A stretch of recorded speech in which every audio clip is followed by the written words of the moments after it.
সর্দিকাশির সমস্যা ঋতু পরিবর্তনের সঙ্গে সঙ্গে দেখা যায়।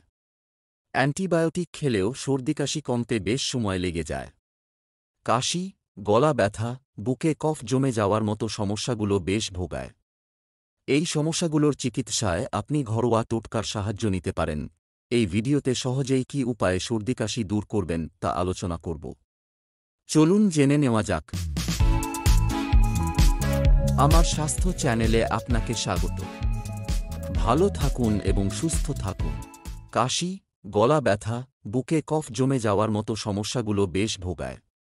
এই সমস্যাগুলোর চিকিৎসায় আপনি ঘরোয়া টোটকার সাহায্য নিতে পারেন। এতে মিউকাস তৈরিও প্রতিরোধ করতে পারেন। সর্দিকাশি দূর করার জন্য 4টি পানীয় নিয়ে আলোচনা করব যা আপনার এই সমস্যাগুলোর জন্য ম্যাজিকের মতো কাজ করে। মুলেঠি চা। দিনে 2 বার মুলেঠির চা পান করুন। গরম জলের সঙ্গে মুলেঠির শিকড় ও হাফ ইঞ্চি আদা গ্রেট করে মিশিয়ে দিন। এই জলটা ফুটিয়ে নিয়ে পান করুন। সর্দি কাশির জন্য খুব ভালো কাজ করে। স্বাদের জন্য এতে মধু মেশাতে পারেন। মধু ও লেবু চা। এই ঘরোয়া টোটকা প্রাচীন এবং কার্যকর।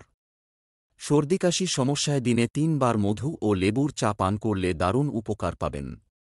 গরম জলে বা লিকার চায়ে 2 চামচ মধু এবং অর্ধেক লেবুর রস মিশিয়ে পান করুন। মধুর মধ্যে অ্যান্টি মাইক্রোবিয়াল উপাদান রয়েছে এবং লেবুতে রয়েছে ভিটামিন সি। এটি রোগ প্রতিরোধ ক্ষমতা বাড়াতে সাহায্য করে। হলদি দুধ। হলুদের মধ্যে অ্যান্টি ইনফ্লেমেটরি ও অ্যান্টি মাইক্রোবিয়াল উপাদান রয়েছে যা গলা ব্যথা কমাতে এবং প্রদাহ কমাতে সাহায্য করে। 1 গ্লাস গরম দুধে 1 চিমটে হলুদ গুঁড়ো, গোলমরিচের গুঁড়ো ও মধু মিশিয়ে পান করুন। আদা চা। আদার মতো কার্যকর ভেষজ উপাদান খুব কম রয়েছে। কাশি হলে মুখে 1 টুকরো আদা ফেলে রাখুন। এটি গলা ব্যথা, গলা খুসখুসের মতো সমস্যা থেকে মুক্তি দেয়। গরম জল বা চায়ের সঙ্গে আদা থেঁতো করে ফুটিয়ে নিন। এতে তুলসী পাতা ও গোলমরিচের গুঁড়োও মিশিয়ে দিন। এই চায়ে অ্যান্টিঅক্সিডেন্ট ও অ্যান্টি ইনফ্লেমেটরি উপাদান রয়েছে। এটি গলার সমস্যা থেকে মুক্তি দেবে। পাশাপাশি বুকে জমে থাকা কফ পরিষ্কার করে দেবে। এই চায়ে আপনি লেবুর রস ও মধু মিশিয়ে পান করলে ভালো ফল পাবেন।